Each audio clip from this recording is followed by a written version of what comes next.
आज की इस वीडियो में आपको दिखाएंगे कि रिसेंटली अदाकार मिनाल खान ने किस तरह श्रीलंका में परिंदों के साथ एंजॉय किया।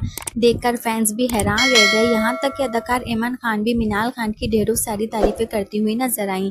श्रीलंका से आने वाली इनकी तमाम तस्वीर और हसीन वीडियो देखने के लिए वीडियो को एंड तक लाजमी देखिएगा। वीडियो को लाइक करने के साथ चैनल को सब्सक्राइब भी कर लीजिएगा ताकि हमारी आने वाली हर नई वीडियो आप तक बआसानी पहुंच सके। जैसा कि आप लोग सब जानते हैं कि अदाकार मिनाल खान आजकल श्रीलंका में अपने शौहर और अपने बेटे के साथ वेकेशन एंजॉय करती हुई नजर आ रही हैं और हसीन तस्वीर भी मदाहों के साथ शेयर कर रही हैं, जहां अदाकार इमरान खान सबसे ज़्यादा अपनी बेटियों के साथ घूमती हुई नजर आती हैं। मोस्टली अदाकार इमरान खान हर 2 माह बाद दुबई आउट ऑफ कंट्री देखी जाती हैं और तमाम हसीन तस्वीर वीडियो भी मदाहों के साथ शेयर करती रहती हैं। तो वहीं पर रिसेंटली अदाकार मिनाल खान जो बहुत कम अपने घर से निकलती हैं, मिनाल खान अपने बेटे और अपने शौहर के साथ श्रीलंका पहुंच गईं। मिनाल खान की शेयर की जाने वाली वीडियो आप अपनी स्क्रीन पर देख सकते हैं कि मिनाल खान ने किस तरह श्रीलंका में परिंदों के साथ एंजॉय किया और वो बहुत तेज तेज चीखती रही कि मुझे बचाओ मुझे बचाओ।